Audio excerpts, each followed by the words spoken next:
Voilà, c'est son troisième livre, je lis dans le chat, en tout cas de la séquence sur leur ne leur pardonnez pas, et ils sont tous très volumineux, oui, mais ils sont tous très riches d'informations. Bonjour Jean-Michel Jacquemin-Festin et bienvenue dans cette matinale de Géopolitique Profonde. Bonjour Nicolas, merci de m'inviter. Et on est toujours très heureux de vous avoir, déjà parce que vous détaillez avec beaucoup de précision, beaucoup de qualité d'expertise et puis du talent aussi ce que nous évertuons de dire. Je rappelle donc ce troisième tome aux éditions Nouvelle Terre. Ne leur pardonnez pas, c'est le tome 3, ils savent très bien ce qu'ils font, c'est l'Empire du mensonge, et c'est Jean-Michel Jacquemin Raffestin. On rappelle que Jean-Michel Jacquemin Raffestin était connu dans un premier temps pour ses ouvrages et ses dénonciations de tout ce qui était la pollution radioactive, crise sanitaire, liée à cela, crise sanitaire, les vraies, celles où réellement il y avait un problème, lorsqu'il y avait Fukushima, lorsqu'il y avait surtout Tchernobyl, et ben là oui, la radioactivité pouvait traverser les frontières et on ne pouvait rien y faire et ça ne servait à rien de fermer les frontières. Le virus qui nous a occupés à partir de 2020, si tant est qu'il soit si méchant que ça, en tout cas, on aurait pu fermer les frontières, ça aurait pu avoir éventuellement un peu plus d'effet. Donc, il s'occupe après, Jean-Michel Jacquemin-Festin, de dénoncer le montage et ceux qui sont à l'œuvre derrière, ils savent très bien ce qu'ils font. Alors, qui ils ça, on y reviendra évidemment avec Jean-Michel. Mais d'abord, peut-être sur l'Empire du mensonge. Vous avez d'ailleurs, dans un des premiers chapitres de votre livre, un chapitre sur les présidents américains, Jean-Michel. Donc, peut-être, pour commencer, un élément, un son de cloche un peu positif, une revue de presse qui a été plutôt morose.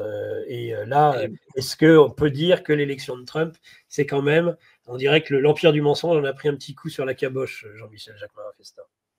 Tout à fait Nicolas, je pense qu'effectivement c'est une excellente chose, non seulement pour les Américains, mais pour le monde entier. Il faut quand même rappeler, je le fais donc dès le premier chapitre, qu'en 248 ans d'existence, ils ont été 228 ans en guerre. Voilà. Ils ont déclenché 401 guerres dans le monde sur 448, ce qui est quand même énorme. Et bon, j'ai détaillé, je crois qu'il y a 4 ou 5 pages de toutes les révolutions et les guerres qu'ils ont fait dans le monde. J'ai même découvert en enquêtant que mai 68 avait été initié par les CIA parce qu'il fallait absolument se débarrasser du général de Gaulle qui, Bien sûr. en 60, avait créé le nouveau franc et que le nouveau franc prenait part sur le dollar. D'ailleurs, le New York Times de l'époque avait titré De Gaulle fait sauter Fort Knox. Fort Knox, c'est là où ils gardaient Non. leur or. Voilà. En plus, en 66, De Gaulle les avait mis à la porte des bases militaires françaises. Donc, il fallait dégager De Gaulle. Et c'est comme ça que ça a commencé avec les CIA et les étudiants. Mais depuis, on a pu constater que toute leur révolution commence également par les étudiants, que ce soit la révolution des roses en Géorgie et la Mai révolution en 68, jaune je d'Ukraine. pense, Jean-Michel, mai 68, c'est la première révolution de couleur. Voilà, tout à fait, tout à fait. Et maintenant, les documents sortent. C'est ça surtout, c'est que maintenant on peut s'informer. Vous l'avez dit en me présentant dans tous mes livres, je mets énormément de notes. Là, je crois dans celui-ci, il y en a à peu près 900. Dans le précédent, il y en avait 1500. C'est absolument indispensable que les gens puissent vérifier par eux-mêmes. Et ce sont des documents d'État que je mets, hein. Donc, dans les précédents, c'était des documents du VAERS, du CDC, du NIH, de l'Institut John Hopkins ou de l'ONS anglais, l'Office Toujours très national de sourcé. statistiques. C'est sourcé, c'est indispensable. Ah, mais Ça évite évidemment. d'être traité de complotiste. Donc il y a une somme de travail considérable. Et à chaque fois que vous nous revenez avec un nouveau livre, Jean-Michel, évidemment, donc il y a la tournée évidemment des médias, en tout cas déjà des médias alternatifs, parce que c'est beaucoup plus difficile de passer dans les médias de grand chemin, médias mainstream, qui évidemment Oui, voient. même ceux qui font croire, Nicolas, qu'ils accueillent tout le monde, non, ils n'accueillent pas tout le monde. Je pense à un Des noms, certain non, je Pascal rigole, Pro, des entre noms, des autres. noms. Non, je Vous plaisante. me verrez jamais chez Pro. Oh là là. Ah bah vous n'avez peut-être que vous n'avez pas suffisamment d'engagement en faveur d'un certain État du Proche-Orient, peut-être. C'est possible, je ne sais pas. Faut... Je C'est un crois bon. surtout il aurait du mal à me tenir et à m'empêcher de dire la vérité. C'est ça son problème. Eh ben, écoutez, c'est pas grave parce que comme ça, on profite de vous et on est très content que ce soit le cas. Est-ce que vous pouvez analyser par rapport à votre livre et puis petit à petit, on fera des allers-retours vraiment, et après, on parlera quand même du cœur du sujet de ce livre, c'est la guerre en Ukraine et comment Le finalement tout mensonge. ça a été préparé et le narratif qu'on nous a appliqué, qui ne vaut pas mieux, qui est de la même eau que celui qui nous a été infligé sur la crise sanitaire. C'est un des intérêts de ce livre aussi, c'est de montrer qu'on est à l'œuvre. Ce sont les mêmes qui sont derrière et ce sont des narratifs de la Grande Guerre ou narratifs du méchant virus. Ce sont des narratifs assez similaires, préparés très en amont, dans un cas comme dans l'autre. Mais ça, on va en reparler après, si vous voulez bien, Jean-Michel. J'aimerais quand même votre réaction globale par rapport à l'empire du mensonge de l'élection de Trump. Qu'est-ce que ça va changer concrètement pour les États-Unis, pour le monde? Ça va changer énormément de choses. D'abord parce que c'est le seul président des États-Unis qui n'a jamais fait de guerre. Ça, c'est important. C'est plutôt un pacifique. Je pense qu'il dirige le pays comme il dirige une entreprise, déjà, avant toute chose. Et puis, justement, le sujet du jour, la guerre Ukraine, ça va très vite terminer puisque il a décidé. Il avait même dit que ce serait fini avant qu'il mette les pieds dans le bureau ovale, c'est-à-dire avant le 20 janvier. Il va couper les vivres et il va arrêter d'envoyer de l'argent et du matériel, même si j'ai lu dernièrement que l'état-major continue d'envoyer du matériel et veut continuer à soutenir l'Ukraine. Mais bon, là, aujourd'hui, c'est une guerre qui se termine. Heureusement, parce que c'est un véritable massacre, c'est de la boucherie. À la fin de l'année dernière, fin 23, on parlait de 500 000 personnes disparues, décédées. Et là, je lisais un rapport la semaine dernière, à fin octobre, c'était 480 000 cette année. Donc, on va approcher le million. Zelensky a détruit trois générations d'Ukrainiens. Les gens ne savent pas, mais il y a des rafles dans les rues pour euh, récupérer des hommes. Il les sortent de leur voiture, même s'ils sont avec leurs femmes et les enfants. Ils les attendent, ils les guettent dans les rues pour les mettre au front. C'est affreux ce qui se passe là-bas. Nos médias n'en parlent pas. Par contre, en Allemagne, oui, on en parle. La télévision allemande montre des reportages de ces rafles, justement, où les gens sortent du cinéma, sortent des magasins et se font rafler, se retrouvent dans un fourgon. C'est terrible ce qui se passe. D'ailleurs, l'Allemagne et la politique allemande en a pris un sacré coup sur la caboche aussi. Le malheureux, le terne Scholz, 3 ans de succession de gros smoothies d'Angela Merkel, eh bien, il est déjà, la coalition SPD, Grünen et libéraux a volé en éclats. Nouvelles élections, l'AfD monte, un accord entre les conservateurs et l'AfD est possible, quoique, parce que quand même, dans le programme des conservateurs de la CDU, je rappelle qu'il y a la vente, pardon, de missiles Taurus aux Ukrainiens. Ça, c'est quand même à noter, et certainement dans son usage, dans la profondeur, on rappelle les échanges qu'il y a eu entre des généraux allemands sur la possibilité de livrer des Taurus qui pourraient aller frapper, par exemple, le pont de Kerch. C'est pas Oui, le destin hésite, moi je trouve actuellement. oui, oui. Et dans les, je n'ai pas retenu le nom de celui qui pourrait être le nouveau chancelier, mais par contre, j'ai retenu ce qu'il a dit, c'est-à-dire que même si les Américains arrêtaient, lui, il veut absolument continuer la guerre et fournir de l'armement et attaquer la Russie. On en a en France aussi hein, qui veulent attaquer la Russie. Je pense que ils auraient dû avoir un prof d'histoire plutôt qu'un prof de comédie parce que Napoléon a laissé 600 000 hommes sur le terrain. Hitler s'est cassé les dents aussi. Et comme a dit un grand général américain, on ne gagne pas contre une puissance nucléaire. Donc le problème, c'est que les Français ne savent pas du tout pourquoi Poutine est rentré en Ukraine. Évidemment, ils sont complètement lobotomisés. Ils ne connaissent pas l'histoire. Même moi qui connaissais, j'en ai découvert énormément en enquêtant sur ce sujet. Et les gens sont mal informés et c'est Poutine le dictateur. Alors bon, si vous me permettez, Nicolas, je voudrais planter le décor. Vite Allez-y. fait, vite fait. Les États-Unis, c'est 850 bases militaires dans le monde, dans 80 pays. Les Russes, c'est 15 bases militaires, une en Syrie Les autres sont dans les anciennes républiques soviétiques. Et la Chine, c'est 5 bases militaires. Il y en a d'ailleurs qui sont en construction parmi les 5.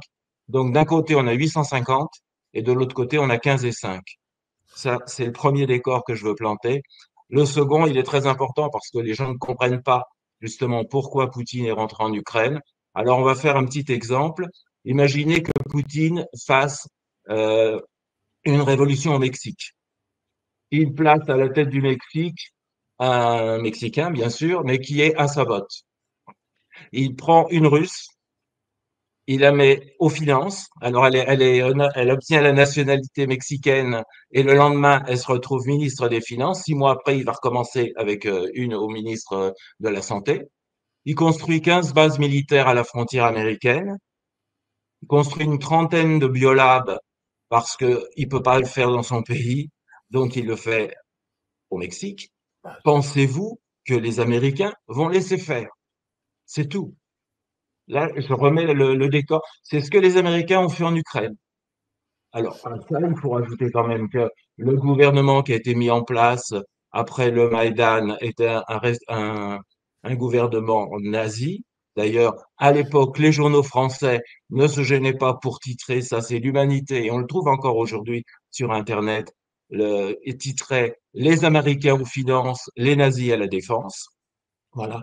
Et il faut quand même savoir que tout l'Est de l'Ukraine, ce sont des russophones et que le gouvernement les bombardait. L'ONU reconnaît 15 000 morts. En réalité, il y en a beaucoup plus, mais le président de l'époque, le président Poroshenko, le grand ami de François Hollande, disait en parlant de ces russophones, donc du Donbass, de Lugansk, nous aurons du travail, ils n'en auront pas, nous aurons des retraites, ils n'en auront pas, nos enfants iront à l'école et les leurs resteront dans la cave. Et en plus, ils leur ont balancé des bombes sur la gueule. Voilà. En ce qui concerne la Crimée, pour lequel euh, le président russe a fait un référendum, la Crimée, il faut savoir que elle était russe depuis l'époque de la Grande Catherine. Le Khanat de Crimée, un Khanat, c'est un royaume dirigé par un Mongol ou par un Turc. Donc, il est passé russe en 1783, 6 ans avant que les Français fassent la Révolution française. Donc, c'était vraiment russe depuis très longtemps. Si Poutine a fait faire un référendum, c'est parce que les gens prenaient des bombes et des missiles sur la gueule. Voilà. Donc, ils leur ont demandé s'ils voulaient être attachés à la Russie. Question à laquelle ils ont répondu à 97% oui. Alors, ça a fait un gros scandale. Mais il y a référendum et référendum, comme je l'explique dans le livre, parce qu'en 2009, on a un président français, Monsieur Nicolas Sarkozy, pour pas le nommer, qui a fait un référendum à Mayotte, en leur demandant ils étaient d'accord pour devenir un département français. Le résultat était à peu près le même, puisque la réponse était de 96%. Le résultat est le même dans le sens où le président des Comores n'a pas du tout accepté du tout, il a porté plainte à l'ONU. L'ONU ne soutient pas du tout la France dans ce référendum. Moi, je voudrais savoir s'il y a 95% de la population mondiale qui est informée de ce référendum. Par rapport au référendum de la Crimée, dont tout le monde est informé, on voit bien qu'il y a information et information. Et puis il y Et a surtout le référendum et résultat. référendum. Jean-Michel, il y a le résultat. Selon le résultat, on va en parler parce qu'il satisfait justement l'empire du mensonge. Et puis quand ça ne plaît pas, alors on n'en parle pas trop. Et sinon, on refait. Vous avez vu, même en Voilà. Géorgie, même les élections Oui, législatives. Ah non, c'est pas possible, oui, ça ne m'a pas donné raison. On recommence, on revote. Combien de fois ont-ils fait voter les Danois pour qu'ils finissent par admettre d'intégrer l'Union européenne voilà. et la Nouvelle-Calédonie, il y a déjà, tout est prêt. Toutes les corruptions, déjà, toutes les pots de vin, les dividendes, les rétrocommissions ont déjà été donnés. On sait qu'il y a derrière l'Australie, la Nouvelle-Zélande, les Américains. On va dépecer ces territoires français. Qu'est-ce que vous attendez, bande d'abrutis, pour voter votre indépendance? Ils veulent pas. C'est pas grave. On recommence, on revote. Voilà, tout à fait. C'est terrible. C'est terrible. Et alors, l'empire du mensonge, je crois que de toute façon, tout est dit. Je crois que c'est Poutine à l'origine qui a employé l'expression. Oui, oui, oui, c'est une expression de Poutine. Mais c'est tout à fait vrai.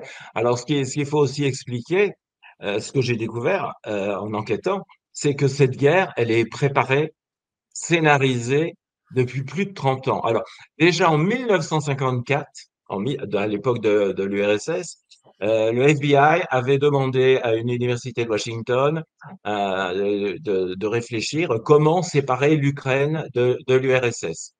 Donc ça date de très vieux. Et bien sûr, quand l'URSS a explosé, alors là, bah, ça a été l'apothéose pour eux. Et donc, on peut trouver deux rapports. Donc, j'ai mis les notes de bas de page pour que les gens puissent le télécharger. D'abord, il y a le rapport Rand et puis le rapport Barry-Rosen. Et tout est expliqué vraiment dans ce rapport, point par point, sur ce qui va se passer. Et ils expliquent même, et c'est noir sur blanc, que de toute façon, l'armée ukrainienne sera totalement anéantie et peut-être que bah, il faudra utiliser l'arme atomique. Donc là, pour l'instant, on est au stade où l'armée ukrainienne est totalement anéantie. On va voir la suite. Heureusement, je pense que Trump est arrivé pour arrêter un petit peu les conneries, si je peux dire. Euh, Bon, alors Trump, il s'est vanté de pouvoir arrêter. Il dit, ça, alors là, je veux bien le croire. Si j'avais été au pouvoir à ce moment-là, si on ne m'avait pas volé l'élection, il n'y aurait jamais eu d'opération spéciale. Ça, je suis certain que c'est le cas. Par contre, je pense qu'il s'avance un peu en disant qu'il va régler le problème en 24 heures. Vous en pensez quoi, Jean-Michel? Oui, mais j'ai découvert que pendant sa présidence, il avait donné des ordres qui n'avaient pas été du tout suivis. Ils en ont Ah fait oui. qu'à leur tête. Parce que effectivement, ça se préparait. Hein. Pendant les 4 ans où il a été président, ça se préparait, ça a été avancé, et il n'était pas informé de tout ça. Hein. Donc, j'espère que cette fois-ci, ça sera un petit peu mieux contrôlé et qu'il aura vraiment des hommes à lui. C'est pour ça d'ailleurs qu'il annonce qu'il veut nettoyer toutes les agences, que ce soit FBI, CIA, CDC, tout ça. Ouais, je crois que c'est important parce que ils ont fait ils ont préparé des choses dans son dos. Il n'était pas informé du tout. Et là, dans cette période de transition, alors qu'il est président élu, reconnu comme tel, félicité comme tel par l'ensemble des chefs d'État de la planète, on apprend que Blinken part à toute allure à nouveau organiser le financement de la guerre en Ukraine en Europe. C'est Voilà. inquiétant. Voilà. Et puis, il y a surtout Mark Rutte qui a dit que même si l'Amérique sort de l'OTAN, lui, il va continuer. Alors, c'est le nouveau secrétaire général de l'OTAN. C'est quand même un fou, celui-là. Hein. C'était le premier ministre en Hollande. C'est celui qui a d'abord donné l'ordre de tirer à balles réelles sur les gilets jaunes en Hollande. C'est lui qui a déclenché les plus grandes grèves d'agriculture, des agriculteurs, pardon, en Hollande il y a 2 ans maintenant. Parce que c'est par la Hollande que les grèves des agriculteurs ont commencé en Europe avant de se répandre un peu partout et puis que nos médias français se décident enfin à en parler parce que là, ils pouvaient plus faire autrement. Ça, c'était sur tous les réseaux. Donc, c'est cet homme-là qui est à la tête de l'OTAN et ça, c'est grave quand même, je trouve.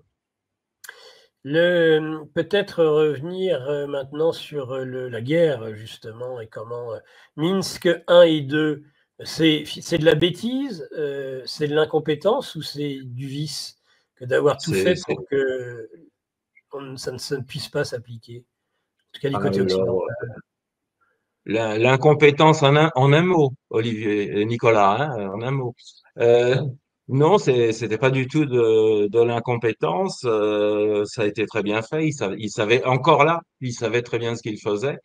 On a eu un président français et puis Madame Merkel qui ont carrément trahi la signature de leur pays. C'est-à-dire qu'aujourd'hui, la signature de la France au bas d'un traité international, ça vaut plus rien.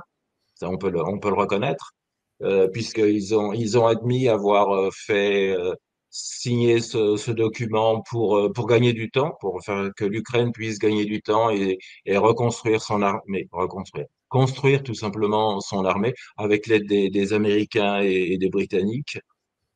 C'était de la comédie. C'était tout simplement de la comédie, même si Hollande nous a fait tout son cinéma en disant qu'ils avaient eu des tractations qui avaient duré toute la nuit et tout. Ça...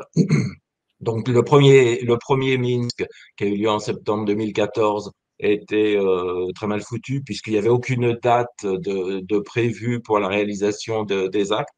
La seule chose qui a été faite, et dans les deux d'ailleurs, c'était les échanges de prisonniers entre les deux pays. C'est les seules choses qui ont vraiment été faites. Et donc, il y a eu un Minsk 2 en février 2015 avec des tasks cette fois-ci. pour obtempérer, et puis bah, ça n'a pas eu une grande valeur. Il y a eu deux, trois réunions, puis ça a été fini. Notre nouveau président, nous, quand il est arrivé, il était quand même responsable des accords de Minsk. Il aurait dû surveiller que ces accords étaient bien réalisés. Et Monsieur Macron s'est réveillé en décembre 2019 pour un format Normandie, donc avec Zelensky, avec Poutine et puis le chancelier Scholz à l'époque, hein, déjà, c'était lui. Voilà, et puis qui n'a mené absolument à rien. Mais bon, pendant 2 ans, il ne s'en était pas occupé. Il aurait pu s'en inspirer un petit peu plus tôt quand même, voir ce qui se passait, puisque la France était responsable finalement de ces accords. Et puis aujourd'hui, elle est responsable du fiasco. Comment pouvait-on s'en étonner, Jean-Michel Jacquemin-Festin, puisque finalement, les accords de Minsk sont là d'abord pour répondre à la crise de Maïdan, de l'Euromaïdan, qui est déjà, et vous l'expliquez, et j'aimerais bien que vous reveniez dessus, même si le sujet est connu, vous avez cette précision dans votre ouvrage, Ne leur pardonnez pas, le tome numéro 3, L'Empire du mensonge, sur comment s'est déroulée cette révolution de couleur à Maïdan. Parce que c'est une révolution de couleur, et nous rappeler peut-être aussi un petit peu ce que c'est qu'une révolution de couleur pour ceux qui... Alors, il y avait déjà eu une révolution de couleur en 2004, la révolution orange. Révolution de couleur qui était déjà organisée par les Américains, bien sûr, hein, où Victoria Nuland venait distribuer des petits pains aux manifestants. Ça, c'était en Euh, 2004. Ça, c'est, oui, oui. Mais Les alors, petits pas, commence après, c'était en parce que 2004. Victoria Nuland, elle est vraiment à la base de cette guerre, à la base de tout ce qui se passe Comment vous expliquez là-bas. qu'elle ait quitté le... qu'elle est... Moi, c'est une interrogation. Comment elle a été mise à la porte? Qu'est-ce qui s'est passé? Elle a quitté On, l'administration on- américaine. on ne sait pas bien. On ne sait pas bien ce qui s'est passé, parce que, bon, elle est à la base depuis. C'est une femme qui a été aux affaires étrangères depuis sous 6 présidents. Il n'y a que sous Trump qu'elle n'avait pas été aux affaires étrangères, sinon elle s'occupait de l'Est depuis plus de 30 ans, hein. Donc, on n'a pas bien compris en début d'année pourquoi elle est partie.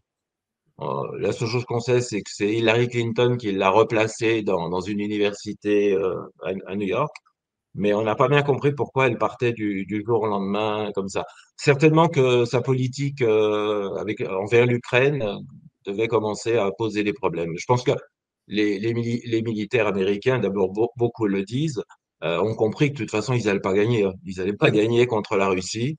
Ils le reconnaissent, donc je pense qu'il fallait peut-être mieux écarter cette femme qui avait quand même mis beaucoup d'huile sur le feu.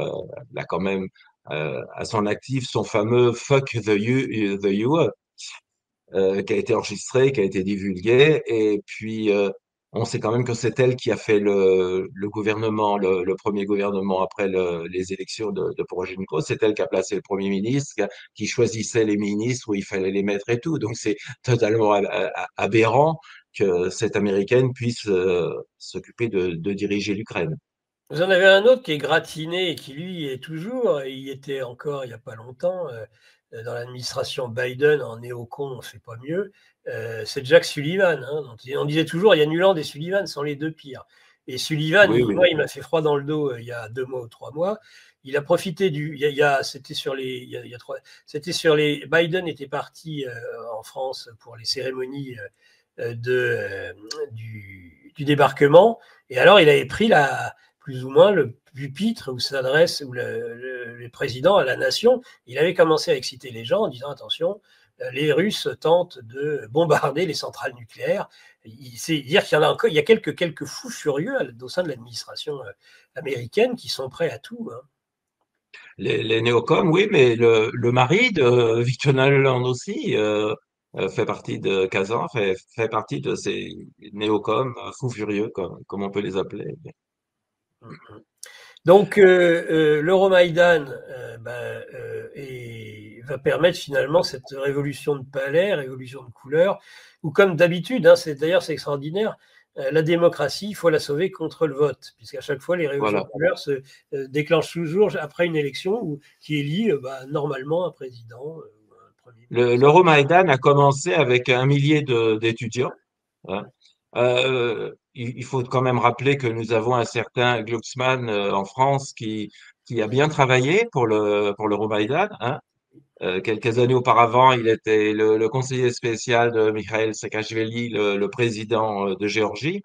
Et puis en 2012, quand ça a commencé à chauffer en Géorgie, et qu'ils ont dû quitter le pays, il est arrivé en Ukraine. Alors il faut savoir que sa femme de l'époque, et Katarina, et le nom est trop difficile, je me rappelle pas. Sa femme de l'époque était quand même la ministre de l'Intérieur en Géorgie. Donc ils ont quitté précipitamment, ils sont arrivés en Ukraine, où elle prendra la nationalité ukrainienne et où elle deviendra, là encore, la ministre de l'Intérieur sous Poroshenko. Et donc, avant, donc en 2012, ils ont bien travaillé au Maïdan, qui a commencé par une petite révolution d'étudiants de 1000 personnes, et puis bah, entouré par les nazis, bien sûr, et qui s'étonnait qu'on n'en parle pas. Et donc, les généraux ont dit, bah, il faut qu'il y ait 100 morts. S'il y a 100 morts, les médias vont en parler. Donc, bah, c'est ce qui s'est passé. Les milices ont commencé à tirer sur la foule et sur la police, hein. 150 policiers ont été tués. Et c'est comme ça que le Maïdan a pris de l'ampleur, que le président a dû fuir le pays, et puis ensuite, il est revenu en proposant des élections anticipées qui ont eu lieu en mai, et c'est là que Poroshenko a été élu. Et la conséquence ultime du Maïdan, c'est d'avoir aujourd'hui un président ukrainien qui n'est constitutionnellement plus le président. C'est-à-dire une violation manifeste, juste 10 ans après, finalement, le succès Tout de à cette fait, démocratie, hein, qu'on défend contre tout à elle-même. Et fait. maintenant, on la défend même, la démocratie, contre la Constitution, contre Voilà. le vote Et, populaire, pour maintenir un pantin. et si vous permettez, puisqu'on parle de ce président, Nicolas, Bien sûr. les Français ne savent pas qui c'est, ne savent pas qui il était, là, ce Zelensky. Donc c'est important là encore de planter le décor. Zelensky était un petit comme bon si les Français savent qu'il joue du piano d'une façon particulière, mais ça mis à part, ils ne savaient pas ce qu'il faisait avant. Donc c'était un comédien. Monsieur Bernard-Henri Lévy avait dit c'était un Coluche. Je l'ai pris pour un Coluche, mais quand je l'ai vu dans la rue dire à Biden, j'ai pas besoin d'un taxi, j'ai besoin d'armes, il était devenu Churchill. J'espère que Churchill s'est pas retourné dans sa tombe. Et donc, ce petit comédien avait tourné en 2012, 2 ans avant le Maïdan, un film dans lequel il était Napoléon. Il interprétait le personnage de Napoléon qui attaquait la Russie. Et là, les Américains se sont dit, c'est celui-là qu'il nous faut. Donc, ils ont retiré le film de la circulation. Très peu d'Ukrainiens ont pu voir le film, finalement. Et puis, les studios d'Hollywood ont commencé à travailler sur une série, Le Sauveur du Peuple. C'est un professeur un professeur d'histoire qui va devenir président de la République. Donc, il y a eu trois saisons. Et ce prof, Sobolowsko, qui devient président en 3 saisons. La dernière saison, le dernier épisode, c'est-à-dire l'épisode où il est élu président, a eu lieu 4 jours avant les élections de mai 2019. Et naturellement, Zelensky a été élu. Zelensky, il faut savoir que pendant cette campagne n'a fait aucune déclaration en direct. Tous les propos qu'il tenait, c'était les propos du prof d'histoire qu'on reprenait dans la série. Rien n'était en direct de manière à s'il y avait une erreur qu'il puisse corriger. Voilà, et c'est comme ça que cet homme est devenu président d'Ukraine. Bon, je l'ai assez cassé dans le livre. Je pense quand même qu'au début, il était honnête et parce qu'il a quand même été élu pour faire la paix et pour le bien du pays. Donc, je pense qu'au début, il a quand même essayé, puisque dès les premiers mois, il voulait donner une certaine liberté aux républiques du Donbass. Bon, il Oui. a été très vite rattrapé. Dès septembre 2019, les nazis de son gouvernement, les nazis de la Rada, ont dit stop, là, Coco, ça va pas du tout, et Ouais, ils parce l'ont qu'il a mis sous. été, je crois, Jean-Michel, il a été élu plutôt sur un programme de conciliation avec Oui, tout à les fait. Ukrainiens du Donbass, mais que cette espèce d'engeance néo-nazie, bandériste, qui Voilà, Banderis. a réussi à le phagocyter, à le neutraliser et à devenir les véritables ventriloques de cette marionnette. Exactement. Marionnettes qu'ils ont approvisionnées On a compris. de manière à bien pouvoir le manœuvrer, quand même. quand même. C'est sûr. Voilà. Et vous avez vu la dégradation du personnage en si peu de temps. Ouais, ouais, ouais, Churchill et les grands hommes, quand ils sont dans la bataille, rajeunissent, ils sont resplendissants parce c'est leur destin qui se joue, ils se voilà. réalisent, c'est ce pourquoi ils sont là qui se réalisent. Là, on voit un type qui se dégrade à une vitesse physiquement. Et puis, alors, cette voix qu'on cache, il faut tendre l'oreille quand on entend Zelensky, ce qu'on se dit, parce qu'en fait, ils arrivent toujours à nous placer du Zelensky avec un doublage qui fait qu'on n'entend pas la voix rocailleuse. Il a une voix atroce, ce type. Ouais. Et donc, en tous les cas, lui, il fait fortune, hein. Ah oui. Sa fortune, voilà. Faut quand même pas l'oublier. Sa fortune, j'allais dire plus que doublé, non, elle a triplé, elle a Vous avez quintuplé. enquêté sur exactement ce qui a été volé. On parle aujourd'hui même de stations de ski. Vous avez des éléments sur tout ça, Jean-Michel? Non, Non. j'ai pas sur les stations de ski. Par contre, sa fortune aux États-Unis, il y a des journalistes américains qui ont enquêté dessus, sur ses biens, sur ses voitures, sur ses Rolls, sur ses villas Miami et tout. Vous avez un journaliste égyptien qui, lui, a fait une superbe enquête pour s'apercevoir qu'une villa de 5,5 millions de dollars avait été achetée au nom de sa belle-mère. Et naturellement, vous avez la presse mainstream, Monsieur Pujadas, entre autres, qui a dit non, non, c'était faux. Nous, on a refait l'enquête en 72 heures, on s'est aperçu que c'était faux. Ouais, c'était tellement faux que le journaliste égyptien a reçu des menaces, sa famille a reçu des menaces, et lui, il a été assassiné, sauvagement assassiné, et la police égyptienne recherche justement des Ukrainiens. Donc, c'était vrai. Il y a plusieurs informations qui sont fausses. Il y a l'histoire du casino à Chypre qui est fausse. Par contre, les terres vinicoles de Sting en Italie qui ont été Ah, rachetées pour 75 millions, le cadastre, il est bien fait, il est bien enregistré depuis le mois de juin de cette année au nom d'une des sociétés de Zelensky. j'espère qu'il Et a pris aimé. les propriétaires sont Volodymyr et Olena Zelensky. Donc, non, non. Il s'enrichit bien. Il y a aussi le manoir de Charles III aussi, qui a été acheté en février dernier. Donc, non, non, on va pas le plaindre. Si jamais il n'est pas tué avant, il aura une bonne retraite. Il y a pas à s'inquiéter pour ce monsieur. Vous croyez qu'il a négocié Mais avec Trump voilà, le ce qui fait est que intéressant, c'est la fondation de sa femme aussi. Elle a commencé comme plante verte et puis elle a très, très vite su ce qu'il fallait faire. Donc, elle a créé une fondation pour sauver les enfants.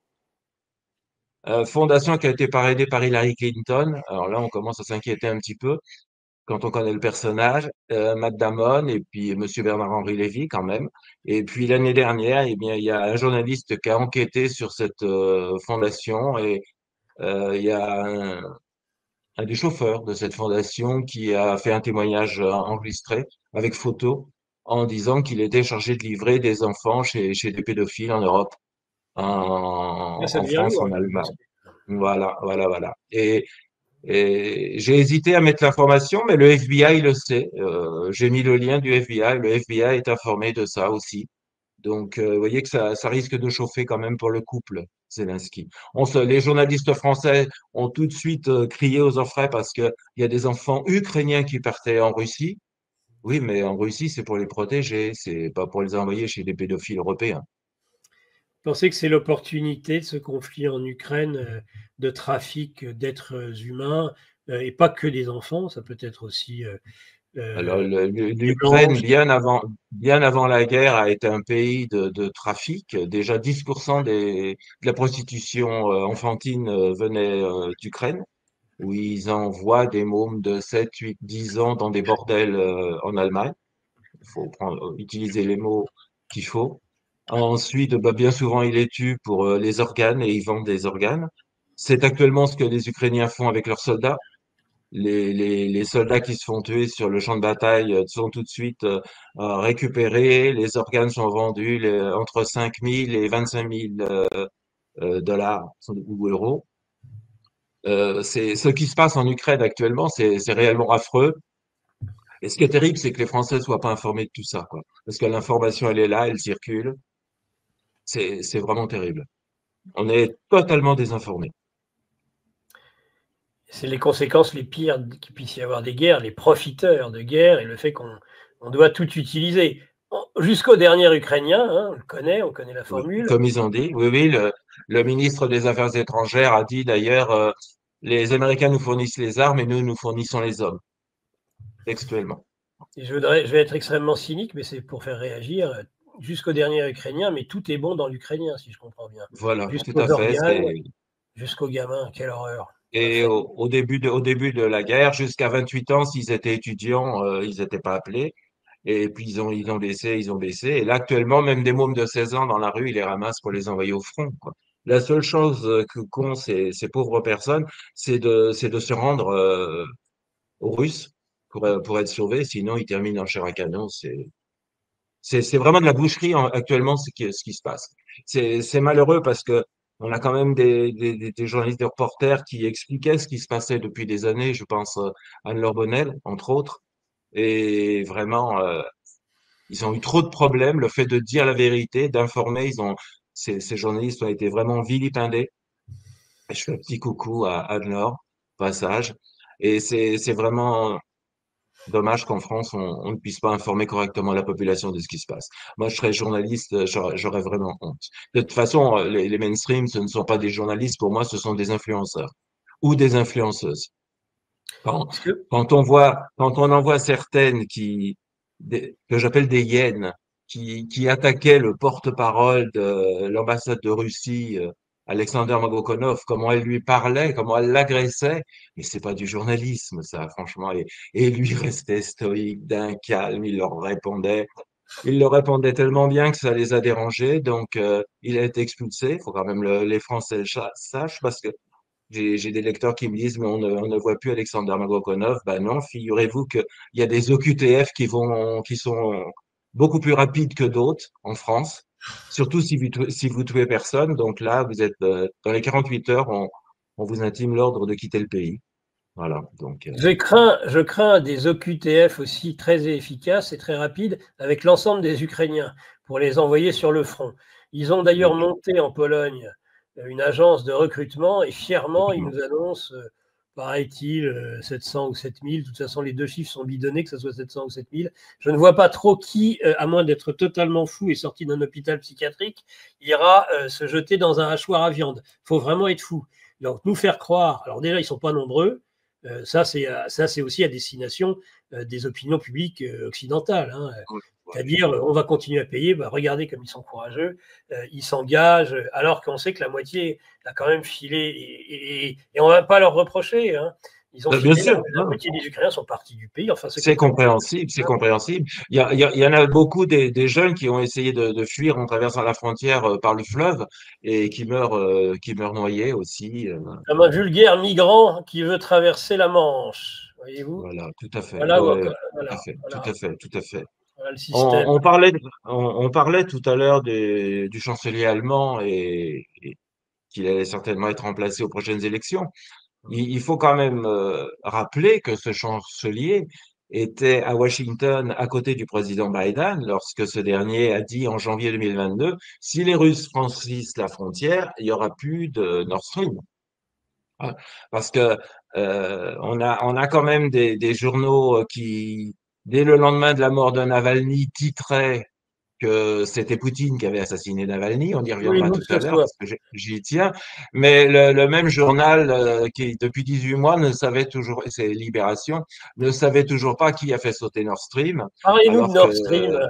Jean-Michel eh oui, Japin-Augustin, dans votre livre, hein, je le rappelle, Ne leur pardonnez pas, tome 3, L'Empire du mensonge, vous faites tout un dossier sur le Nord Stream. Vous avez bien mis à jour l'état de l'enquête.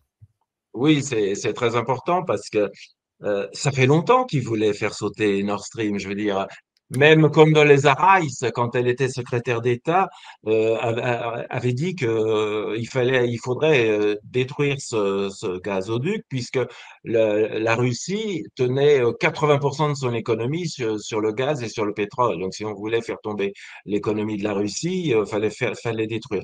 Je rappelle que ce n'est pas le premier gazoduc russe que les Américains font sauter sous Reagan.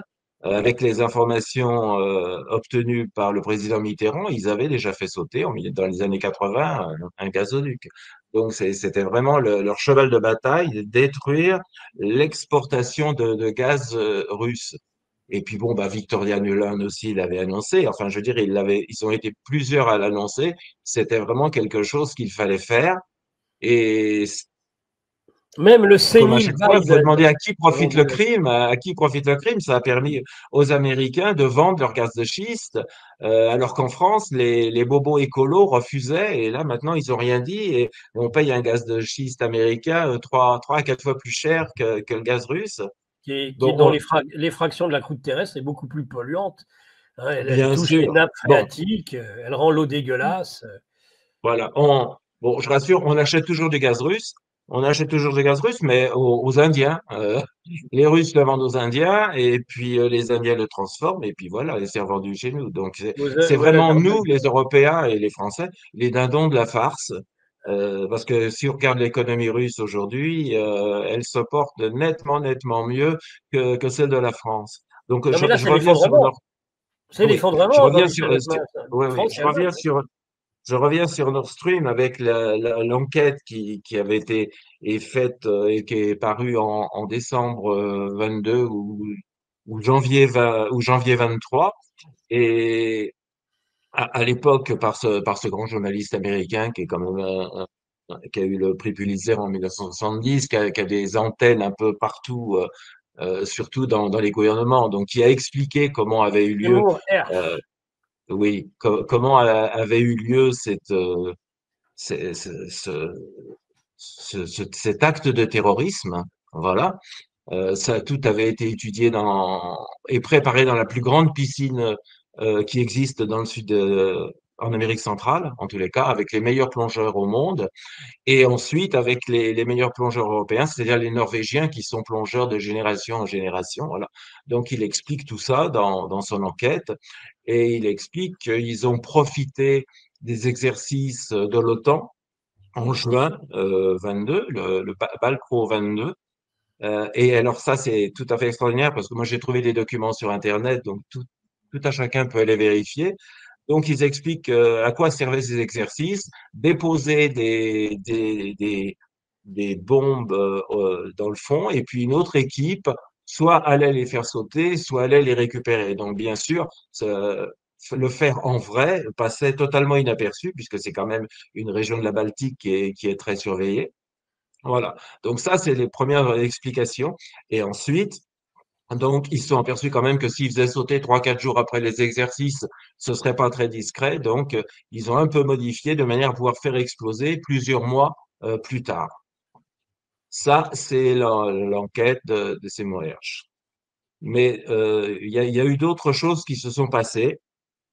Entre autres, Jeffrey David Sachs, qui est un économiste mondialement connu, hein, il a fait 4 fois la couverture du Times Magazine. C'est un conseiller particulier d'Antonio Guterres, le secrétaire général des Nations Unies. Lui a dit qu'il s'agissait d'un acte de terrorisme international et qu'il fallait absolument faire une enquête. Cet homme, il a la parole aux Nations Unies. Il a la parole, mais apparemment, il n'a pas été écouté. Et puis, quelque chose de très important, c'est un scientifique suisse, le professeur Hans Benjamin Braun, qui est Oui. spécialiste,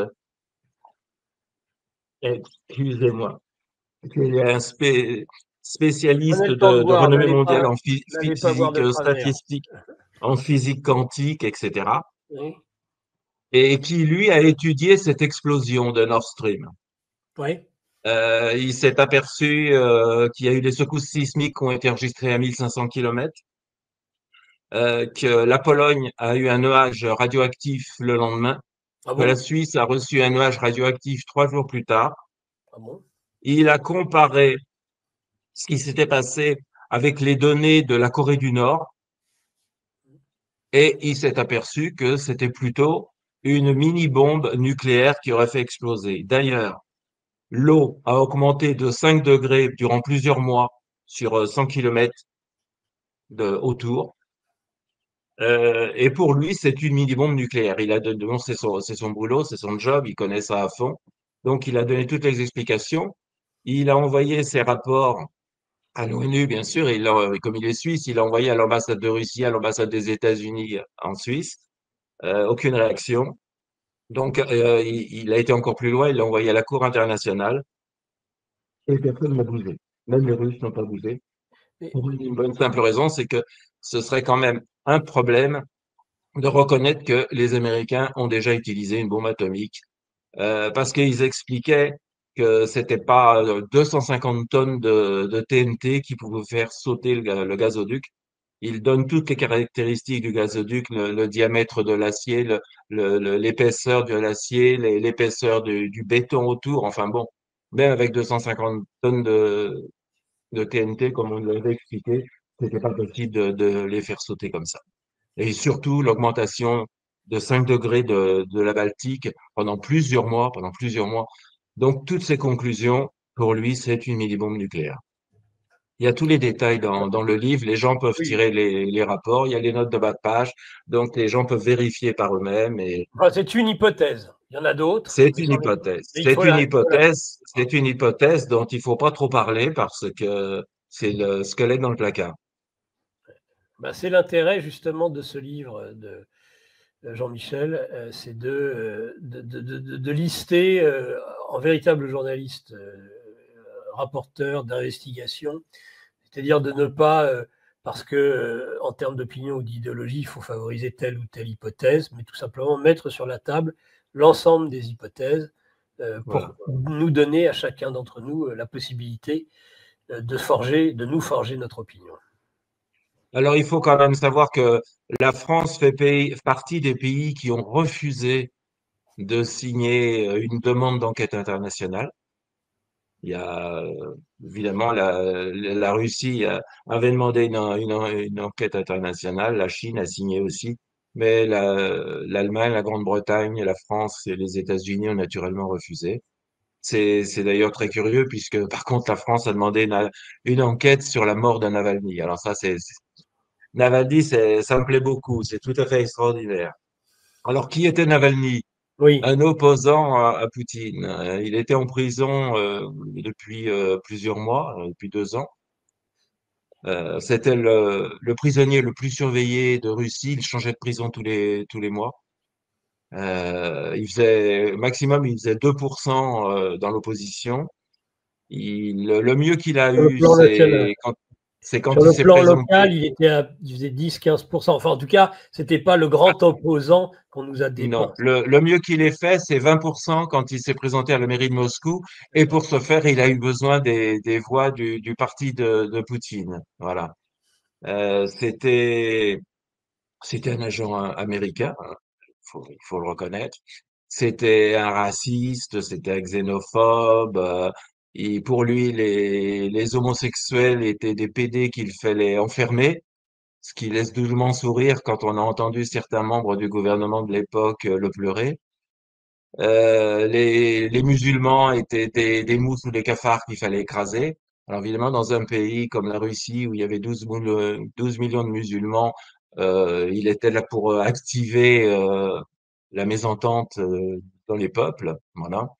C'était un escroc. Le procès avec Yves Rocher, les détournements de fonds, enfin bon, ça n'avait rien à voir du bon personnage pour lesquels certains hommes politiques se sont mouillés, hein. Ou journalistes d'ailleurs, je pense à Franz-Olivier Gisberg qui a titré dès le lendemain, le mini-tsar de Russie devait vraiment avoir peur pour avoir fait tuer Navalny. Voilà.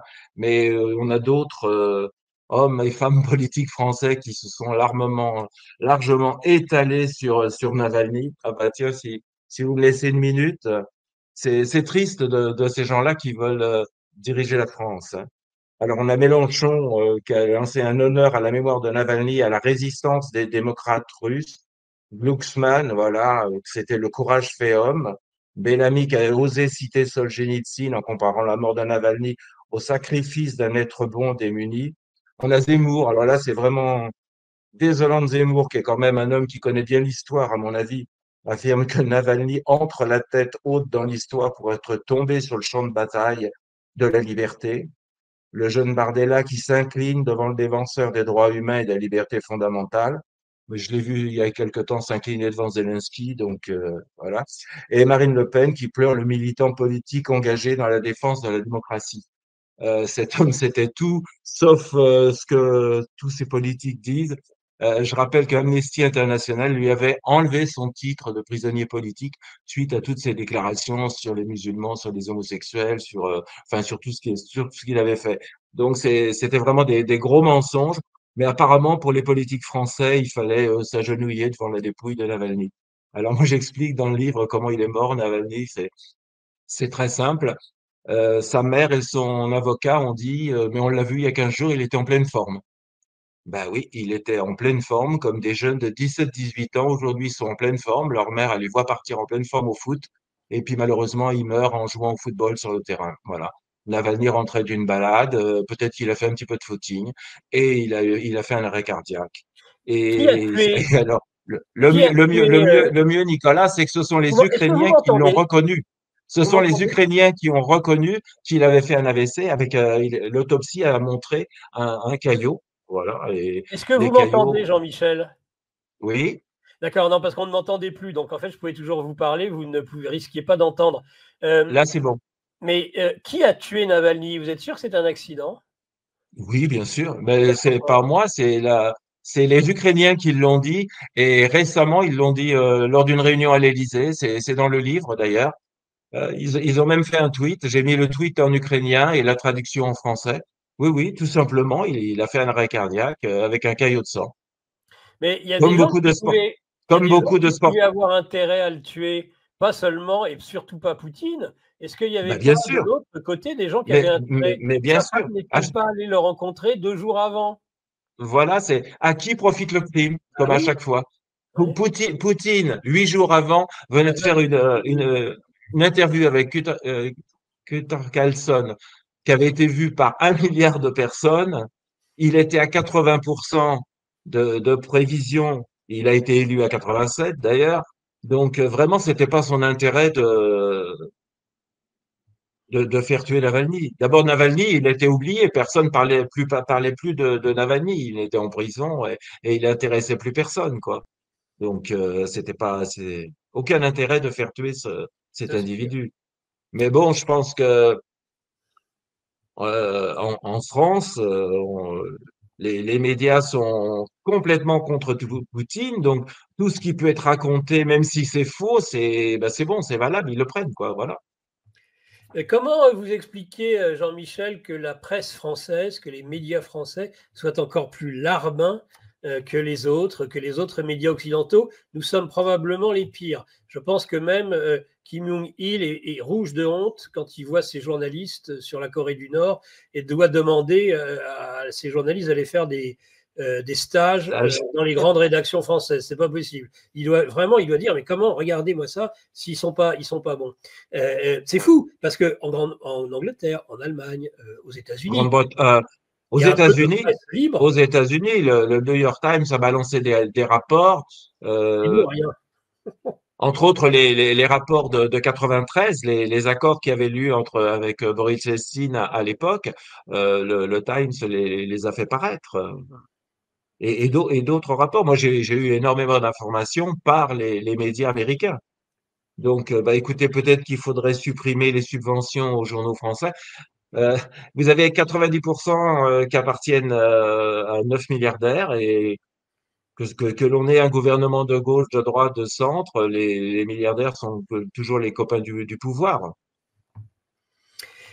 Dans toutes vos enquêtes, Jean-Michel Jacquemin Raffestin, il y en a une qui m'intéresse, sur laquelle j'ai mis, j'avoue, mea culpa, un peu de temps à réagir lorsqu'on a Ouais. commencé à m'en parler il y a fort longtemps, c'est les biolabs en Ukraine. J'ai longtemps pris cette information un petit peu avec des pincettes et j'aimerais, pour ce qui vous concerne, que vous nous donniez les éléments, tout en faisant attention évidemment à ce qu'on dit sur YouTube. Oui. Alors, on va faire attention à ce qu'on dit. Donc, il y avait des biolabs américains en Ukraine. Il y en a également en Afrique. Vous avez 3 pays africains qui les ont virés après une petite épidémie d'Ebola. Mais en Ukraine, oui. Alors, par contre, dès le 24 février 22, Zelensky, qui avait reçu ses ordres de Washington, faisait détruire un maximum d'informations et de violables. Vous en avez 30 qui sont partis au Kazakhstan. Le Kazakhstan a passé des accords avec les États-Unis. C'est pourquoi le Kazakhstan? C'est parce qu'à l'époque de l'Union soviétique, il y avait déjà des laboratoires là-bas. Donc c'était plus facile pour transférer très rapidement. Le Kazakhstan a également récupéré les cliniques à bébés. Les usines à bébés ukrainiennes sont également parties au Kazakhstan. Voilà. Et donc c'est l'armée russe qui a trouvé énormément de documents. C'est des centaines de milliers de documents qui ont été récupérés par les Russes et qui pour certains ont été donnés aux médias. Enfin, les médias russes les ont eus. Évidemment, c'est pas nos médias français, comme vous le disiez, qui vont en parler. C'est des études, des laboratoires dans lesquels ils étudiaient des virus. Ça, j'en avais déjà parlé dans le tome 2, dans le chapitre sur l'armée américaine. Des virus spécifiques selon les races, pour les Noirs, pour les Asiatiques, pour les Slaves, etc. Donc, des virus très ciblés et des virus de certaines maladies aussi qui sont pratiquement éradiqués, qui n'existent plus, mais eux, ils continuent à travailler dessus. Voilà, et donc tout ça, ça. Mais je pense que les documents vont sortir un jour parce que la guerre va forcément s'arrêter. Je pense que c'est pour l'année prochaine. Et la vérité va arriver. On dit toujours qu'elle prend l'escalier et le mensonge l'ascenseur, mais la vérité va arriver et tous ces documents vont paraître. Ça, c'est évident. Et on Vous saura qui êtes vraiment un ce que les combattant, Américains. vous qui êtes un combattant de Pardon. ces vérités, vous qui êtes un Ah ouais. combattant de ces vérités, Jean-Michel Jacquemin Rafestin, sur justement les crises sanitaires, est-ce que vous fondez Oui. un espoir quelconque avec l'accession de Trump au pouvoir, de Bob Kennedy Jr., peut-être futur ministre de la Oui. Santé ou de la Justice? Pour vous, c'est lui, il va aider à ce que ces informations sortent, au moins aux États-Unis? Ah, je pense que Robert Kennedy sera le meilleur allié des peuples pour notre santé, pour notre liberté vaccinale, qu'on se vaccine si on veut et qu'on ne soit pas obligé de le faire. Et là, il est contre tous les vaccins pour les enfants, justement, aux États-Unis. Robert Kennedy, il explique bien tout ce qui se passe. C'est les enfants américains les plus, en plus Les mauvaise santé au injections. monde, Mhm. avec tous les vaccins qu'ils reçoivent, quoi. Les Donc, injections. Mhm. voilà, plus les injections d'il y a 4 ans maintenant. Mhm. Donc, oui, oui, non, je pense que c'est vraiment une bonne chose que Robert Kennedy puisse avoir. Et je suis content parce qu'il y a un an, j'avais dit, mais pourquoi ils ne s'allient pas tous les deux? Et bon, Robert Oui. Kennedy était parti pour mener sa campagne à lui. Et quand j'ai appris qu'il rejoignait Donald Trump, j'ai trouvé que c'était une excellente nouvelle pour les peuples. Pas que pour les Américains, pour les peuples. Mhm. Parce ils vont nettoyer tout ça. Je l'explique dans le tome 2, le chapitre de l'armée américaine. C'est incroyable les avances qu'ils ont. J'ai vu dernièrement une publicité pour les enfants, pour les vacciner avec dans le nez, comme quand on a le nez bouché, on utilise un virus. Mais si les gens Ouais. savaient ce qu'il y a, voilà, mais si les gens savaient ce qu'il y a, et je l'explique dans le tome 2 euh, tout ce que l'on peut vous mettre dans le corps par une simple pression dans le nez, mais c'est incroyable. Vous avez le Mengele de la DARPA, James Giordano, qui explique lors d'une conférence à l'école militaire à Washington en 2018 que l'on peut trouver sur Internet. Hein. Il y a le note de bas de page dans le bouquin, mais c'est incroyable ce qu'ils peuvent faire. C'est même plus la science-fiction, c'est bien au-delà et ils sont en plein dedans.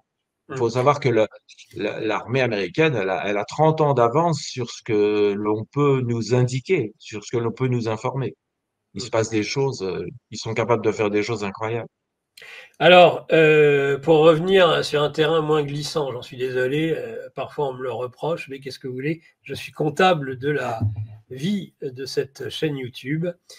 Euh, est-ce que est-ce que la guerre en Ukraine, selon vous et selon vos informations, vous parlez d'Anne-Laure Bonnel, de gens qui sont bien informés sur ces sujets, est-ce que cette guerre va s'achever enfin? Est-ce que lorsque Trump, vous avez dit ça un peu en propos introductif, arrivera à la Maison-Blanche, est-ce que ça sera définitivement plié selon vous? C'est ce qu'il avait annoncé.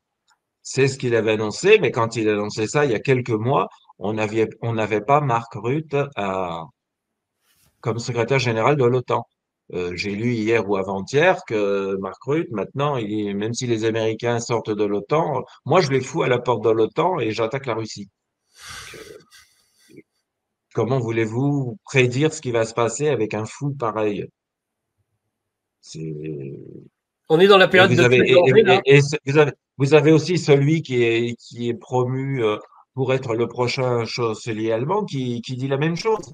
On va continuer à envoyer des armes et on va attaquer la Russie. Bon, moi je trouve que le président Poutine, il mérite lui le prix Nobel de patience parce que sincèrement, on aurait Medvedev à la place ou Piotr Tolstoï, ça se passerait pas comme ça. Je pense qu'on aurait déjà pris quelque chose sur la figure. C'est un Mais risque, ça. On risque, à oui. votre avis, si on autorisait des frappes dans la profondeur avec nos scalps. Bien sûr, nous sommes des belligérants.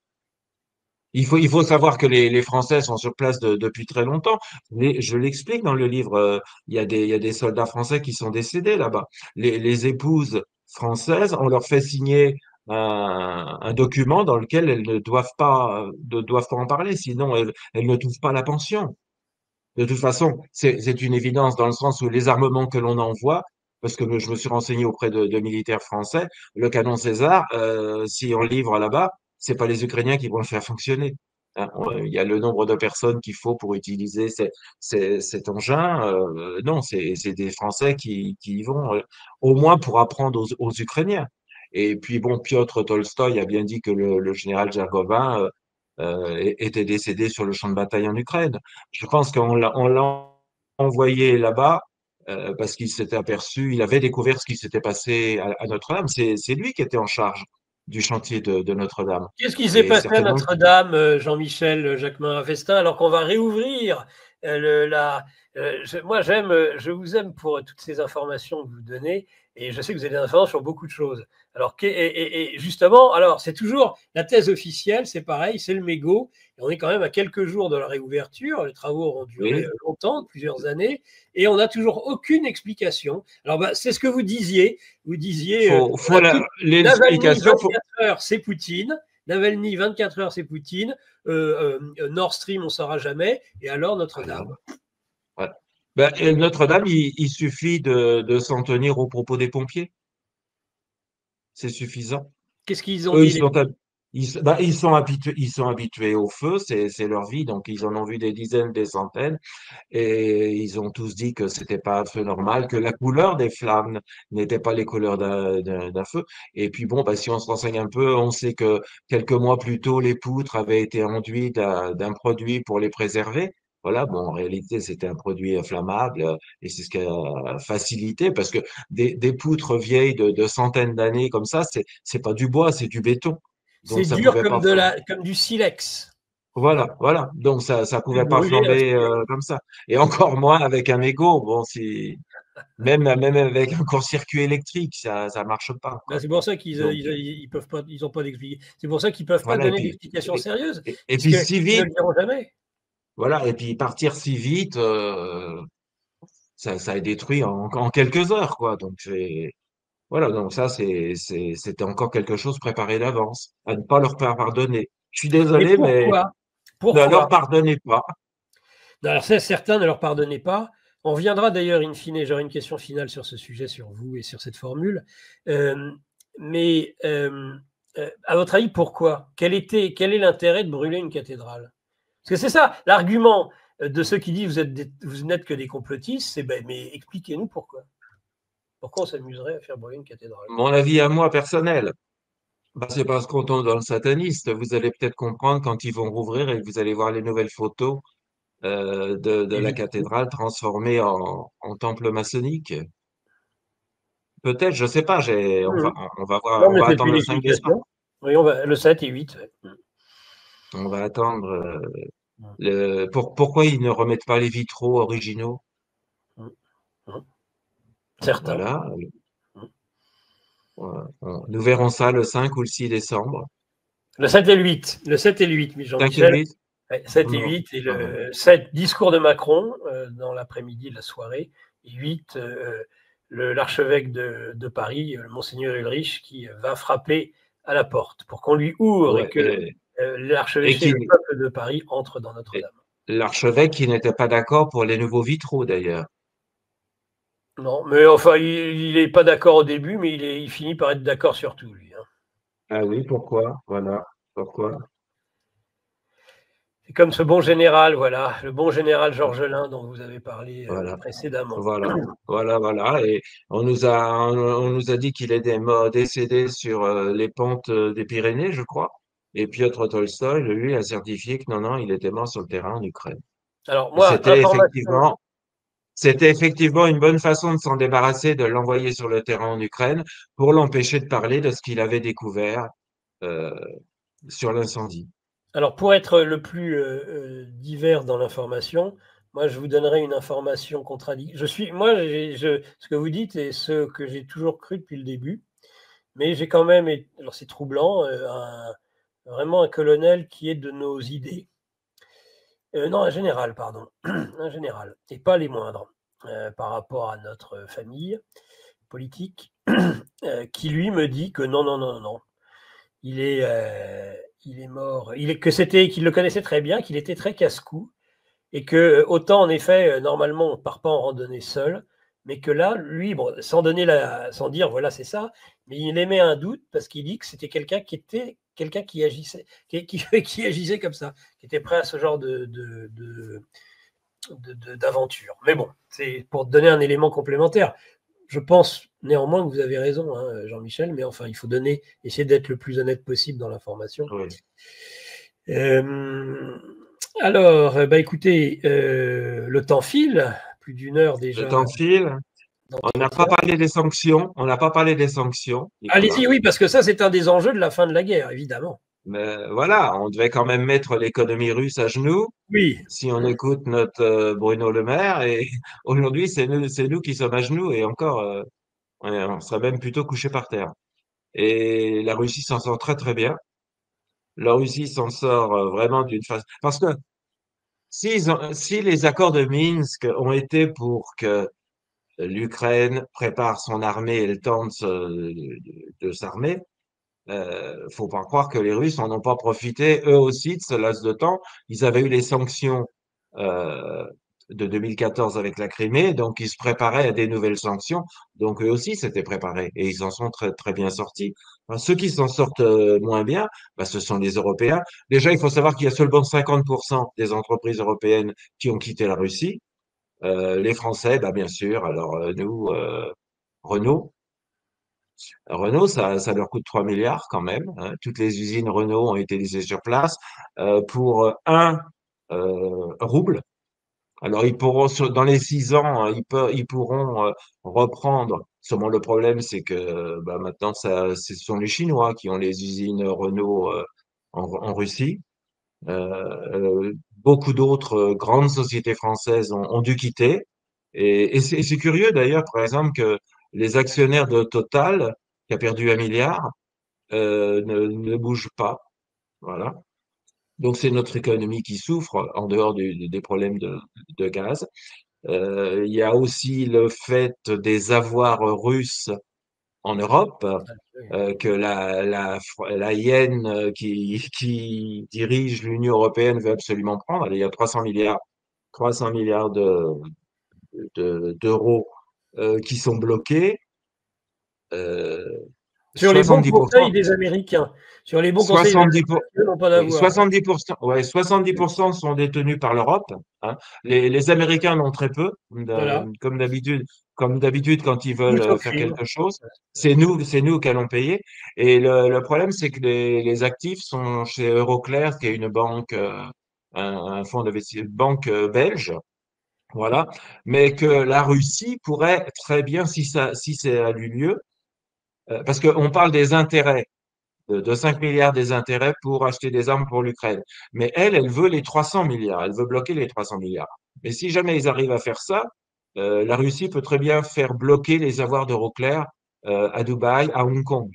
Et là, ça va s'appeler le domino, là. Ils vont réussir à faire tomber parce que Euroclear détient un portefeuille de 37 000 milliards de dollars dans le monde. Voilà. Mais si la Russie fait bloquer, ça va faire quand même des gros problèmes. Et comme à chaque fois, les Américains, eux, n'ont pas beaucoup des avoirs russes chez eux. Donc, ils vont pas craindre beaucoup. Par Non, non, contre, ils se si, battront jusqu'au dernier Ukrainien et jusqu'au voilà. dernier euro, Par jusqu'à ce que contre, l'euro soit totalement ce démonétisé. ce qu'oublie Frau von der Leyen, c'est que la Russie, elle a aussi des avoirs européens. Et elle en a pour 288 millions. Hein? Donc Milliards, milliards. ou milliards. Donc ça s'équilibre avec les 300. Et vous avez les banques françaises qui ont fait des prêts à la Russie. Enfin, il y a énormément. Donc, si on commence ce jeu-là, c'est toute l'économie mondiale qui va s'effondrer.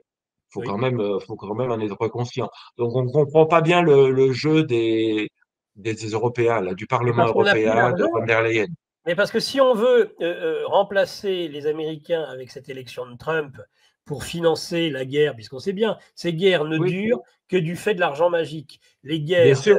Les guerres mondiales sont apparues parce que on a fait jouer la planche à billets. Si un sou était un sou et rattaché à une valeur réelle, les guerres ne seraient pas ce carnage qu'elles sont devenues au XXe siècle Voilà. et au XXIe siècle. Parce que bah, vous avez plus de sous, faites plus la guerre. C'est pas plus compliqué que ça. Et les rois, ils allaient réclamer, ah, je vais faire la guerre, mais il fallait qu'ils réclament des sous. Ils ne pouvaient pas le créer comme ça de façon magique. Et là, ils nous s'accaparaient plusieurs centaines de milliards, plus l'utilisation de la planche à billets avec l'euro, pourrait leur Voilà. permettre de continuer cette guerre pendant encore plusieurs mois. Et ça, c'est de la folie, en plus d'être un C'est une carnage. folie pure. C'est de la folie pure, mais on a un président lui, marche à fond. Donc, il n'arrête pas d'envoyer des milliards. Entre parenthèses, je précise, là, il a encore envoyé 3 milliards il y a quelque temps. Quand il envoie 1 milliard, faut quand même que les Français sachent que 600 millions partent dans l'industrie militaire américaine. Oui, oui, oui, bah oui. Oui, C'est oui. pas moi qui le dis, c'est Robert Kennedy, hein, qui l'a Ils annoncé. achètent, on leur donne de Voilà. l'argent pour qu'ils achètent des armements américains. C'est dingue, hein. Voilà. Et puis alors, ce qu'il faut savoir aussi, c'est que seulement 30% du matériel de l'armement arrive sur le champ de bataille. C'est d'ailleurs Oui, confirmé trafic. dans une Et, allocution et l'autre par Pierre moitié de Gaulle. revient dans Par nos Pierre de banlieues. Gaulle, Ça vient dans le nos banlieues. le petit-fils du général de Gaulle l'explique. Seulement 30%. J'ai des militaires d'ailleurs qui l'expliquent dans mon livre. Et l'armement se retrouve un peu partout dans le monde. En Finlande, un responsable de la police l'a déclaré qu'ils étaient très inquiets des armements qui arrivaient en Finlande, au Danemark, en Norvège. Le ministre des Affaires étrangères ukrainien n'a pas apprécié et il a été forcé de revenir sur ses déclarations en disant que finalement ils n'avaient pas la preuve.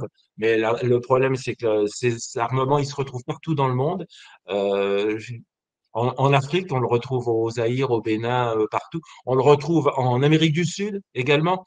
Donc, tous ces armements que l'on envoie soi-disant en Ukraine, il n'y en a que 30% qui arrivent. Et Vous puis, allez voir. Vous on allez- vous retrouve dans nos banlieues aussi. bah, justement, j'allais le dire, le jour où où nos gendarmes de Saint-Tropez vont se retrouver face face à un canon César, on va rigoler. Tiens, c'est la boutade. La boutade, mais c'est effarant. Effarant et effrayant, sincèrement. Donc, il serait temps que les Français se réveillent de ce qui se passe avec leur argent et à quoi ça sert en Ukraine, sincèrement. Bah oui, mais là, alors on dit que c'est à la fin de la fête qu'on ramasse et qu'on compte les bouses, mais il va y en avoir un paquet hein, de bouses, hein. On n'a pas abordé le problème de BlackRock, Allons-y, allez, allez, Jean-Michel, qui, allez, de, on profite de vous, allez, allez, allez. ben voilà, qui devient le propriétaire de l'Ukraine, qui rachète des terres ukrainiennes. Alors, dans mon enquête, j'ai un ministère ukrainien qui m'a répondu non, non, non, non, pas du tout, les terres restent ukrainiennes, les sociétés sont ukrainiennes. Alors, les sociétés sont dirigées par un Ukrainien. Voilà.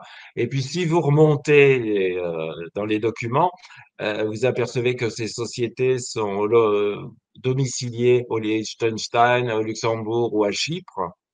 Et puis, si vous remontez encore, bah, vous voyez que elles appartiennent à BlackRock, à Vanguard. Alors, il faut savoir que BlackRock détient des parts de Vanguard, que Vanguard détient des parts de BlackRock, bien sûr. On a à peu près 35% des terres ukrainiennes qui appartiennent aujourd'hui à BlackRock. Surtout, Alors bien Vanguard sûr, n'est pas coté en bourse. Donc, en fait, euh, voilà, voilà. c'est que n'étant pas coté en bourse, en fait, Vanguard détient, contrôle tout, hein. Voilà, contrôle tout. Et si la Russie gagne, et c'est évident ils vont reprendre les terres pour les rendre aux paysans ukrainiens, bien sûr, hein. Ça, c'est, voilà. Et ce sont des accords avec Zelensky. Faut savoir que ces accords ont été faits très vite, hein. La guerre a commencé en février 22. Dès juillet 22, il y avait déjà une grande conférence pour la reconstruction de l'Ukraine.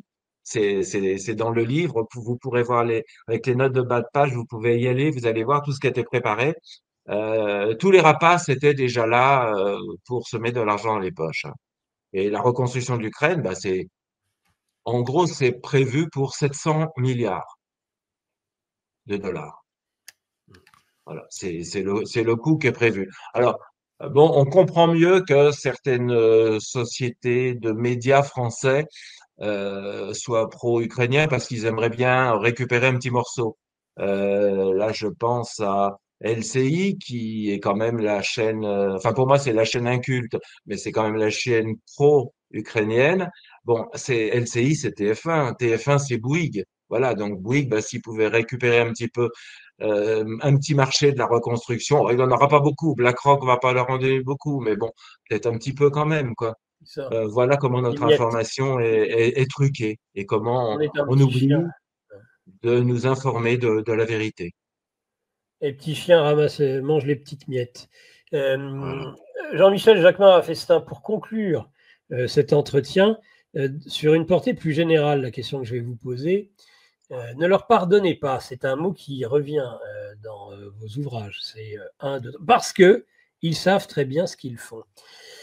Vous semblez dans ce titre, donc c'est le tome 3, l'Empire du mensonge, craindre en fait quelque chose qu'on connaît bien, qui est l'absence de mémoire de nos concitoyens, et qui fait que les choses passent et que on parle des chaînes d'infos en continu, mais une information chasse l'autre en permanence. Et qu'il faut rappeler que cette somme qui est votre ouvrage, c'est un petit peu comme un dossier à charge. Un procureur général qui, à charge, rappelle et garde en mémoire l'ensemble des forfaits de l'Empire du mensonge. Est-ce que c'est votre crainte, c'est que finalement ils s'en sortent? Alors, tout d'abord, ce titre est en hommage à une grande dame, Claire Sévrac, qui avait écrit « Ne leur pardonnez pas, ils savent ce qu'ils font ». Hum, Et j'ai pris ce titre auquel j'ai rajouté « Ils savent très bien ce qu'ils font ». hum. Pour le premier livre, je savais pas que ça allait être un tome 1. Pour le premier livre sur les vaccins, sur Cette les crise sanitaire. injections, Crise sanitaire, voilà, ouais. voilà.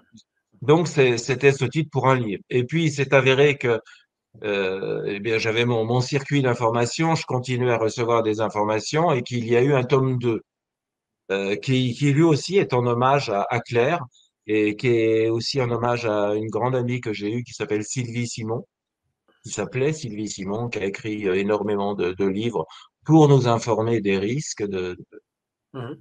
de ces, de ces vaccins. De ces injections. Et voilà. Donc ça, c'était le tome 2, c'était la suite. Et puis, ben, ça devait être terminé pour moi. Et mon éditeur m'avait demandé s'il y avait un tome 3. Non, il n'y avait pas de tome 3. Je n'allais pas continuer là-dessus parce que sinon, j'aurais pu faire un livre sur chacun des chapitres du tome 2. Et je voulais absolument écrire sur cette guerre que les États-Unis font à la Russie sur le dos de l'Ukraine, mais sur notre dos. Et c'est en travaillant ce livre que je me suis aperçu que ben, finalement, on avait les mêmes, toujours les mêmes qui foutaient le bordel dans le monde. Alors, pour revenir à votre question, est-ce que les gens oublient vite? Oui, Les gens oui, oublient vite, oui, malheureusement. oui. Ils Combien même oublient disent, bah, il faut très passer à vite. autre chose. Combien nous disent, alors que nous sommes justement de ces dissidents ou résistants qui l'avons dénoncé dès la première heure. Bon, allez, c'est bon, on sait, passons à autre chose. Voilà, voilà. Et les gens préfèrent vivre dans leur petit confort tant qu'ils ont à manger, ils peuvent regarder leur match de foot et tout.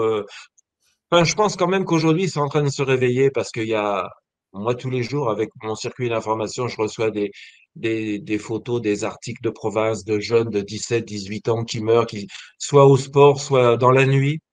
Donc auquel cas, ben, ils sont morts au matin, il y a pas d'autopsie. Mais bon, on sait tous ce qu'ils avaient reçu, combien de doses. Donc, les gens se réveillent un peu quand même. Regardez, Nicolas, quand ils ont voulu nous faire fin août, début septembre, l'histoire de la variole du singe, là, ça a pas pris, hein. Vous Ça a trouvez tenu que les... 3, 4 jours. Et notre Tedros Ghebreyesus, là, il a très vite remis ça dans sa poche. Et on a oublié cette injection pour nous protéger de la variole du singe. Mais La variole du singe, d'ailleurs, qui avait été étudiée dans les biolabs américains, dans les pays africains. Puisqu'on en parle, je rajoute ça, puisqu'on a parlé des biolabs tout à l'heure. oui, bien Il y a des biolabs en Afrique, il y a la mais, carte dans le livre, d'ailleurs. mais bon, alors on va m'objecter maintenant qu'il y a les États-Unis et qu'il faut garder espoir et qu'en effet, le désespoir est une absurdité en Oui, politique. bien sûr. À l'origine, c'est une formule de Charles Maurras. Mais, euh, Jean-Michel, honnêtement, quand on voit les dernières élections qui ont eu lieu, les législatives en France, non, oh, ils ont fait barrage au bruit des bottes. Peut-être pas le Ah bon. oui, Peut-être pas le bon. ah oui, ça, oui, ça, Il y a encore du combat, hein. Je pense qu'il y a encore beaucoup de travail et de ah oui, oui, mobilisation. oui, c'est évident, mais comme disait Jean Rostand, l'obligation de subir nous donne le droit de savoir. Oui, oui, oui, oui, oui, bien sûr. Ah, c'est sûr. Bah écoutez, Jean-Michel, merci beaucoup de nous avoir accordé ce long entretien dans cette seconde Merci, partie Nicolas. de la matinale. Je sais que vous serez aussi prochainement reçu pour un entretien fleuve. Nous Oui. aimons et vous passez dans les différentes formules qui sont les nôtres sur géopolitique profonde. Je ne manquerai pas aussi, on peut le faire aussi à distance parfois, de reprendre la tâche avec vous pour Radio Courtoisie, évidemment. Donc on continue évidemment à vous aider à développer votre finalement ce qui est votre rôle principal après avoir écrit un livre, c'est-à-dire sa promotion, et c'est essentiel qu'on puisse faire connaître ce livre. Ne leur pardonnez pas tome 3, ils savent très bien ce qu'ils font. L'Empire du mensonge aux éditions Nouvelle Terre. On le retrouve dans toutes les... Et j'ai regardé un petit peu, on le retrouve dans toutes les librairies qui existent encore, parce que même les librairies commencent à fermer. Alors. Oui, tout à fait. Il est censuré à la française chez Amazon. C'est-à-dire que comme nous sommes une grande démocratie, on censure pas vraiment, mais on livre entre 3 et 7 mois. Ah. À l'heure Bon, d'Amazon, où en 24 heures, c'est livré, 7 mois, bah dites donc. 3 à 7 mois, oui. Alors Ben, vous en êtes il y a vous l'autre livre en 48 heures. La Fnac livre en 48 heures. Et puis mon éditeur livre en 48 heures, donc www.édition Nouvelle Terre. voilà. C'est le plus simple. C'est souvent le plus Voilà, simple. On n'est c'est le jamais plus mieux servi simple. que par soi-même. Ouais. Tout à fait. Voilà. Ben, merci beaucoup, Jean-Michel Jacquemin. C'est moi qui vous remercie. Et bonne suite de séjour en France, je crois, actuellement. Merci beaucoup. Merci à vous. En France, voici comment se déroulerait le déclenchement d'une frappe nucléaire.